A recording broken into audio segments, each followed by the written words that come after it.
All right, Sam, this is one of my favorite topics. Influencers sometimes can be in a minute, right time, right place, sometimes a lifetime. When I speak about this subject, I talk about my grandfather, who him, my grandmother, my mom, my aunt came from Kyiv years and years ago. They immigrated to Canada. But when I was five-ish, he took me for walks in the park in Montreal, and I saw that he spoke to everybody. And finally, I asked him, I called him Zeta. I said, Zeta, how do you know all these people?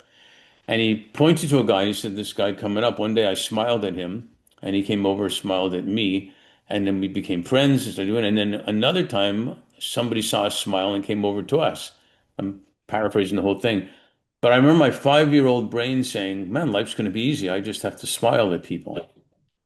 And and I believed it. And then you start getting older and you over expert the thing, and then you start getting more older and you realize just a smile does make a difference to people physiologically, psychologically, and it makes a difference to you too at the same time.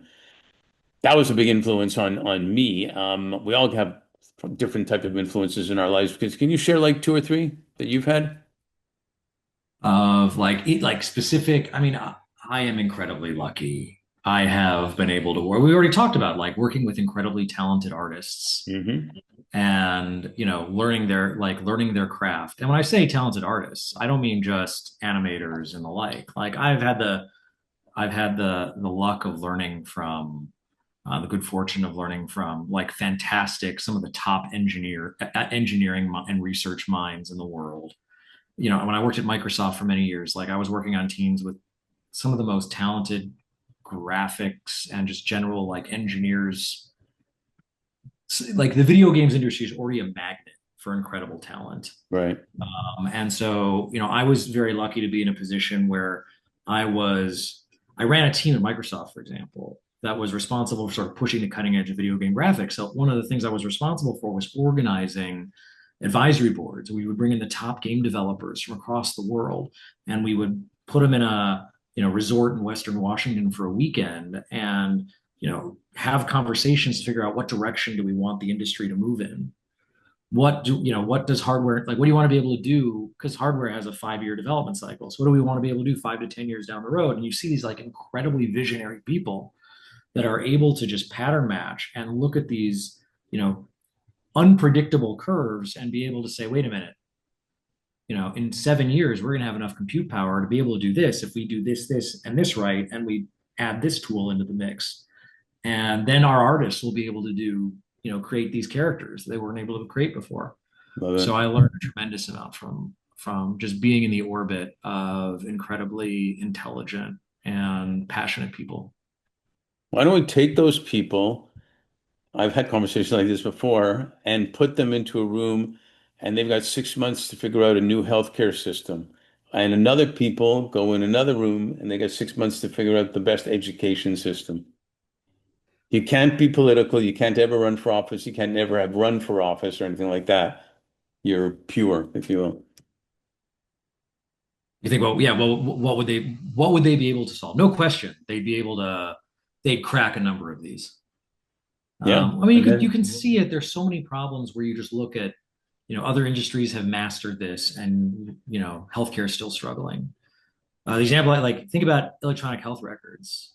I mean, I watch my wife, you know, because we'll sit on the bed working or whatever. I look over at her screen, and you just watch her move her mouse for miles through these interfaces that are straight out of the 90s, and this repetitive stress injury. You wonder why doctors are burning out. In the meantime, I can order an Uber on my phone by moving my thumb the minimal possible distance and the fewest possible taps. And the car just picks me up here. right. And you go like, what if the person who designed that was working on that problem? You would imagine like the benefit to humanity that you would see. Well, it's a different discussion, but I think it should be real that, and they tell Congress you have to implement it. They have no choice. But that's Look, another it was, topic. yeah, I mean, I think like the people who were behind this, there was meritor, like it was with a lot of good intention. Hmm. But you just saw the incentives and the goals got oriented more around insurance companies and billing than around making doctors more efficient and happy. But it's not a hard problem to solve. We have precedents for how to solve it. We just need to get the talent, a little bit of, focus on that problem, and I think you'd fix it.